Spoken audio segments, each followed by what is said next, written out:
All right, if you've ever been on a fat loss journey, you've heard it a million times, right? It's all about calories in versus calories out. And look, while that's technically true, it is so far from the whole story. We're about to dive into three science backed swaps that go way beyond just counting to help you lose fat faster and honestly make the whole process feel a lot easier. So let's just ask the big question right up front.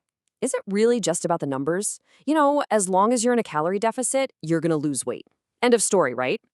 Well, yes, the basic law of thermodynamics is, a law. But what if I told you that the kind of foods you eat and when you eat them could completely change your results without you ever changing your total calories? Yeah, the science is actually super clear on this. Where your calories come from has a huge impact on the calories outside of that equation.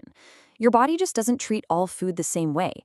How it breaks it down, how it digests it, and even how you feel after you eat can be the secret weapon that separates a diet you quit after a week from one you actually stick with and succeed on. Okay, so here's our game plan. We're going to break down the unprocessed advantage, then we'll get into the strategy of front loading your meals. After that, we'll cover the awesome power of winning with satiety. And finally, we're going to put it all together into a sample action plan that you can literally start using today. First up, the unprocessed advantage. This is all about a simple idea: picking foods that actually make your body work a little harder, tipping your metabolism in your favor.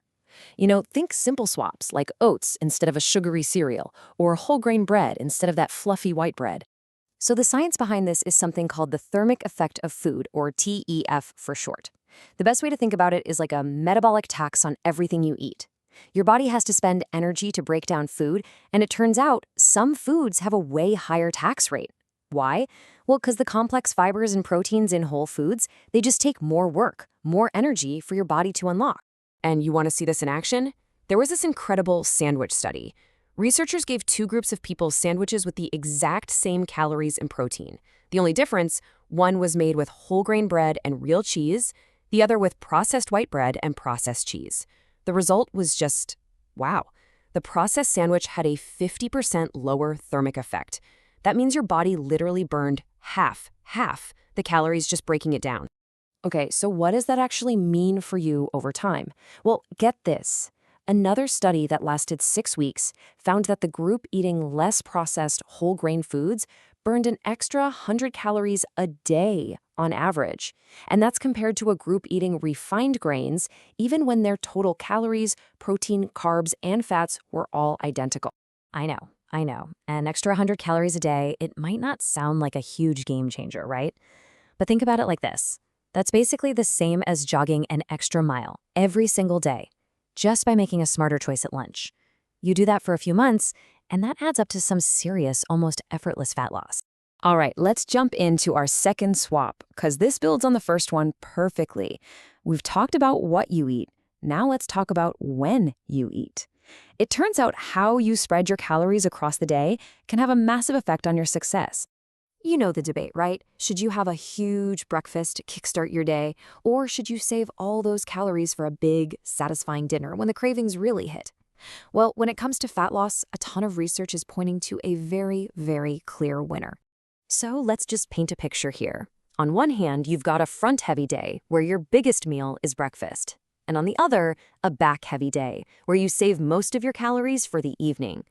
Now remember, the total calories for the whole day are exactly the same in both scenarios, but the effects on your body, totally different. Well, the results are pretty mind-blowing. The people who ate big in the morning, they reported feeling way less hungry throughout the day and had way fewer cravings for sweets. They just had more energy. It's probably tied to our body's natural circadian rhythm. Our metabolism is just more fired up in the morning. In fact, one 12-week study showed the front-heavy group lost significantly more weight and had way better hunger control than the group that just flipped their breakfast and dinner calories. Okay, our third and final swap, this one is an absolute game changer, especially if you're someone who just battles hunger all the time. It's called winning with satiety, and it's all about realizing that not all calories are created equal when it comes to making you feel full. This is how you make a calorie deficit feel easy. And the tool we're going to use here is called the Satiety Index. It's basically a scientific ranking of 38 common foods showing how well they shut down your hunger for the same number of calories. Honestly, choosing foods higher on this list is one of the smartest things you can do to control your appetite and just stop overeating. And just look at how powerful this can be. We're talking simple, easy swaps. Choosing oats over whole grain bread, that's a 25% boost in how full you feel. Swapping out brown rice for some whole grain pasta gives you a 30% boost. But check out the big one. Choosing boiled potatoes instead of brown rice, that gives you a massive 60% boost in fullness. That is a huge difference in how you feel after a meal. All right, so we've got our three big ideas, but what does this actually look like on a plate? Let's put it all together into a sample action plan that's designed for both fat loss and for keeping you satisfied. So, we're going to walk through a 2100 calorie day, just as an example. But remember, the most important thing here is that you've got to adjust the portions for your own needs, right? This is just the blueprint to show you how it works. Okay, so check this out. We're kicking off the day big, front-loading with protein pancakes made from oat flour. See? That's your unprocessed and high satiety hit right there. For lunch, we've got baked salmon with those super filling boiled potatoes.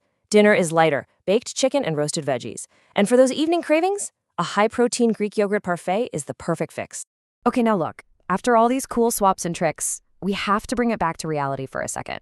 None of this is magic. None of it will work if you're not in a consistent calorie deficit. That is, and it always will be, the absolute foundation of fat loss. But, and this is the key, think of these three swaps as your secret weapons. They don't replace the need for a calorie deficit. They just make sticking to one so much easier. They help you crush hunger, manage cravings, and yeah, even burn a few extra calories, making the whole process feel less like a grind and more like a lifestyle. So now the question is for you. Out of these three powerful swaps, which one are you going to try first? Are you going to focus on unprocessed foods, maybe front load your day, or become a master of satiation? Just pick one, give it a shot, and see how much easier your fat loss journey can be.